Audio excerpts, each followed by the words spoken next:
வணக்கம். அமைச்சர் துரைமுருகன் 12 முறை தேர்தல் களம் கண்டவர். அவர் வகித்திருந்த நீர்வளத்துறை, கனிம வளத்துறை இப்பொழுது அமைச்சர் ரகுபதி அவர்களிடம் மாற்றம் செய்திருக்கிறது. இவர் சட்ட அமைச்சராக இருக்கிறார். இதைப் போலவே கடந்த 2006 11 வரை நடைபெற்ற திமுக ஆட்சியிலும் இவர் பொதுப்பணித்துறை கைவசம் வைத்திருந்தார். ஆனால் அந்த கடைசி ஆண்டில் இதைப் போலவே மீண்டும், அதாவது பொதுப்பணித்துறையாக தன்னுடைய அமைச்சரவையில் காலடி வைத்த கலைஞர் மு. கருணாநிதி அவர்கள் அந்த ஆட்சியினுடைய அந்த கடைசி ஆண்டுகளில் துரைமுருகன் அவர்களிடமிருந்து கேட்டு பெற்றுக்கொண்டார். சுருக்கமாக சொன்னபோனால் எவருக்குமே கட்டுப்படாமல் இருக்கிறாரா துரைமுருகன்? வேறு வழி இல்லாமல் ஒரு சுமை போல் வைத்திருக்க வேண்டிய கட்டாயம் இருக்கிறதா? கலைஞர் காலம் தொடங்கி திமுகவில் தற்பொழுதைய முதல்வர் ஸ்டாலின் வரைக்கும் துரைமுருகனை சமாளிக்க முடியவில்லையா? வாருங்கள் இந்த செய்திக்கு பின்னால் பார்ப்போம்.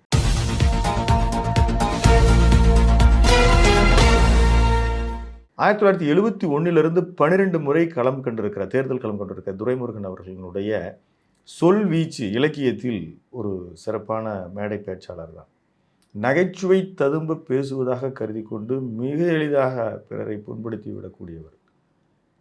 சமீபத்தில் கூட மாற்றுத்திறனாளிகள் குறித்து அவர் பேசிய சொற்கள் என்பதை அவர் வயதுக்கும் அவர் வகித்து வரும் பதவிக்கும் என்பது மிகப்பெரிய இழுக்கைத்தான் தேடித்தந்தது. அவர் உடனடியாக தன்னுடைய வருத்தத்தை தெரிவித்து கொண்டாலும் கடந்த காலங்களில் இதுபோல் அவர் மிக நிறைய விஷயங்களை பொதுவெளியில் செய்திருக்கிறார். எதிர்க்கட்சி வரிசையில் அமர்ந்திருந்த பொழுது அன்றைக்கு சபாநாயகராக இருந்த காளிமுத்து குறித்து அவர் பேச்சு, சைகை, நடையை அவர் ஒரு போராட்டத்தில் ஒரு வீதியில் பேசும் பொழுது அதை உடல் மொழியாகவும் செய்து காட்டினார். தன்னுடைய அதிகார தோரணையை, தன்னுடைய திமிரான வார்த்தைகளை எங்கேயும் அவர் எதற்கும் விட்டு கொடுத்ததில்லை. இத்தனை அரசியல் அறிவும் இலக்கிய ஆளுமையும் பெற்றிருக்கிற அவர் இன்றைக்கு அவர் பல்வேறு குற்றச்சாட்டுகளில், அதாவது மணல் தொடர்பான விஷயங்களில் தொடர்ந்து பத்திரிகையில் பல்வேறு குற்றச்சாட்டுகள் அவர் ஆளாகி வருகிறார். அதே போல் அமலாக்கத்துறை ஒரு பெரிய ஒரு ரைடு அவருக்கு நடத்தி முடிச்சிருக்கிறாங்க. அந்த வளையத்தில் வந்திருக்கிறார். டெல்லி சென்று வந்தார். தலைமைக்கு கட்டுப்பட மறுக்கிறார். தலைமையை அவர் சமாதானப்படுத்துகிறார். மிக எளிதாக சமாதானப்படுத்துகிறார். கடந்த 2021 தேர்தலில் மிகச் சொற்ப வாக்கு வித்தியாசத்தில் அவர் வெற்றி பெற்றும் கூட தனக்கு வலிமையான ஒரு துறையை கேட்டு அடம்பிடித்து அவர் தொடர்ந்து சட்டமன்றத்திலாகட்டும், வெளியில் மேடை பேச்சுகளாகட்டும், இந்த அமைச்சரவையின் காலகட்டத்தில் கூட ஒரு மேடை பேச்சில் அவர் சொல்கிறார், தன்னுடைய அத்தை அந்த முதியோர் உதவித்தொகை, முதியோர் பென்ஷன் சொல்லுவாங்க, அந்த உதவித்தொகை அவர்களுக்கு தெரிந்தவர்களெல்லாம் பெறுகிறார்கள், நீ மந்திரியாக இருக்கன்னு எனக்கு கேட்டு பெற்றுத்தா என்று கேட்கிறார். இல்லை, உங்களுக்கு என்ன நானே தரேன்னு இவர் சொன்னதாகவும், இல்லை எனக்கு அரசிடமிருந்தான் வர வேண்டும் என்று அவர்கள் கேட்டதாகவும், அதற்கு அவர் அருகாமையில் இருந்த ஒரு அலுவலரை அழைத்து இவர்களுக்கு உடனே அந்த 1000 ரூபா வாங்கி தரத்துக்கு ஏற்பாடு பண்ணு, இல்லைன்னா தண்ணில்லா கார்டு தெரியுமில்ல அப்படின்னு அவர் வெளிப்படையாக சொல்கிறார். எதை குறித்தும் கிஞ்சித்தும் ஒரு யோசனை இல்லாமல் பொதுவெளியில் என்ன பேச வேண்டும்? இத்தனைக்கும் அவர் ஒரு எம்ஜிஆரினுடைய ஆதரவில் கல்வி உதவியை எல்லாம் பெற்று வந்ததாக அவரே தான் சொல்கிறார். அவரை சுற்றி அந்த காலகட்டத்தில் பழகியவர்கள் சொல்கிறார்கள். இந்த அடிப்படை அமைப்பிலிருந்து மேலே வந்தவர் இன்றைக்கி அவருடைய பேச்சினாலும் செய்கையினாலும் தலைமையே விஞ்சி நடக்கிற, ஏன்னா அவர் கிளைம் பண்ணுவார், அவருடைய வயது அப்படி, நீங்களாம் சின்ன பையன்லேருந்து எனக்கு எல்லாரையும் தெரியும் என்று கூட்டணி பேச்சுவார்த்தை நடந்து கொண்டு போது கூட அவர் மிக சாதாரணமாக ஆட்டோவில் கட்சியில் ஏற்றிடுவில்ல, டிவி சுட்டியில் கட்சியில் ஏற்றுறவங்களாம் நம்மகிட்ட சீட்டு கேட்குறான் அப்படின்னு அவர்களை காயப்படுத்துவார். தேமுதிக காயப்படுத்துவதுனா நீங்கள் தானே அழைக்கிறீங்க, அவன் வரக்கூடாதுன்ற அடிப்படையில் பேச்சு நிகழ்த்துவார். தேமுதிகவை நோக்கி கூட்டணிக்கு வர வைக்க வேண்டும் என்று இவர்கள் தான் முயற்சி பண்ணுறாங்க. அப்போது ஒரு இக்கட்டான நிலையில் சாதாரணமாக டிவி பேச்செல்லாம் கூப்பிட்டு ஐயோ இவங்க தொல்லையே தாங்க முடியல, சீட்டு கேட்டு வராங்க அப்படின்னு ஒரு பார்லிமெண்ட் தேர்தலை அவர்களை மிகப்பெரிய அவமானத்துக்கு உள்ளாக்கினார்.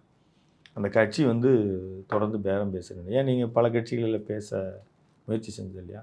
கட்சியின் முதன்மை செயலாளராக, இன்றைக்கு சட்டமன்றத்தில் மூத்த உறுப்பினராக, அவை முன்னோராக இருக்கக்கூடியவருக்கு இன்றைக்கு இப்படி ஒன்று நடந்திருக்கிறது. அப்படி நடந்தவுடன் அவர் உடல் நலிவுற்றதாக மருத்துவமனையில் இருக்கிறார். பல காலகட்டங்களில் அவருக்கு அவர் வயதின் காரணமாக உடல் இந்த அளவிற்கு தளர்ந்திருக்கிற நிலையிலும் ஏன் அவர் அமைச்சர் பதவியில் ஒட்டியிருக்க வேண்டும், இந்த கட்சியை வழிநடத்தலாம் இல்லையா? அந்த எண்ணம் அவருக்கு வரவே இல்லை. அரப் இணையதளின் ஆசிரியரும் மூத்த பத்திரிகையாளருமான திரு சாவித்திரி கண்ணன் இவர் குறித்த ஒரு முகநூல் பதிவை வெளியிட்டிருக்கிறார். அதை அப்படியே நான் வாசிக்கிறேன். வயதோ 87, ஆனால் ஒரு முடி கூட நரையாக தெரியாத வண்ணம் டை அடித்து அலங்கரித்து கொண்டு தனது பொதுவெளியில் வருவார் துரைமுருகன். விஜய், ரஜினி போன்ற நடிகர்களே பொதுவெளியில் வரும்போது இவ்வளவு அக்கறை எடுத்துக்கொள்ள மாட்டார்கள். ஓய்வெடுக்க வேண்டிய வயது, கொஞ்சம் இளைஞர்களுக்கு வழிவிட்டு போகலாமே என கட்சியினர் பலமுறை சூசமாக சொல்லியும் மனுஷன் விடவே மாட்டேங்கிறார். அந்த அளவுக்கு பொதுப்பணியில் அக்கறையா என்றால் பரவாயில்லை. ஆனால் பொதுப்பணத்தை சூறையாடுவதில் சலிக்காத ஆர்வம் காட்டுகிறார். கனிமங்கள், சுரங்கம் மற்றும் இயற்கை வளத்துறை, இந்த மூன்றையும் எந்த அளவுக்கு உச்சபட்சமாக சுரண்ட முடியுமோ அந்த அளவுக்கு சூறையாடி விட்டிருக்கிறார். நீர்வளத்துறைக்கு அமைச்சராம், ஆனால் நீராதாரங்களை எல்லாம் நிர்மூலமாக்கி வருகிறார். பண்பாளர், இனமான பேராசிரியர் திரு க. அன்பழகன் இருந்த இடத்தில் நாம் உட்கார வைக்கப்பட்டிருக்கிறோமே, சமூக நீதி வழிவந்த ஒரு அரசியல் இயக்கத்தின் பொதுச் செயலாளராகவும் உள்ளோமே என்ற குற்ற உணர்வே இவருக்கு இல்லை. அத்தனை ரெய்டுகளையும் நடத்தியும் அஞ்சாமல் தொடர்ந்து இயற்கை வளத்தை சூறையாடுகிறோமே என்ற அச்சம் கூட துரைமுருகனுக்கு இல்லை. கர்நாடகத்தில் அமைச்சராக இருந்த ஜனார்த்தன ரெட்டிக்கு கனிம வளச் சுரண்டலில் 7 ஆண்டுகள் தண்டனை உறுதியாகி உள்ளது என்பதை நினைவுபடுத்துகிறோம். இவரிடம் இருந்த இலாக்காக்கள் பறிக்கப்பட்டதால் தற்போதைக்கு ஓரளவேனும் தமிழ்நாடு தப்பித்திருக்கிறது என்றுதான் நினைக்க தோன்றுகிறது. அதாவது அந்த துறை தப்பித்து விட்டது என்கின்ற அளவில் மூத்த பத்திரிகையாளர் வர்ணித்திருக்கிறார். இந்த அளவிற்கு ஒரு சமூக நீதி பேசியிருக்கிற இயக்கத்திற்கு இத்தனை ஆண்டுகள் அவர்கள் ஒரு உழைப்பை கொடுத்த பிறகும், அங்கிருந்து வளங்களை எடுத்த பிறகும் கூட இன்னும் பதவியில் ஒட்டியிருக்க வேண்டும் என்கின்ற வெறி தொடர்கிறது. கட்சியிலும் ஆட்சியிலும் தன்னுடைய கிஞ்சித்தும் கீழறங்காமல் நடைபெற வேண்டும் என்கின்ற எண்ணம் தொடர்கிறது. பார்ப்போம் வரும் தேர்தலில் என்ன நடக்கிறது என்று. மீண்டும் ஒரு செய்திக்கு பின்னால் சந்திப்போம். நன்றி, வணக்கம்.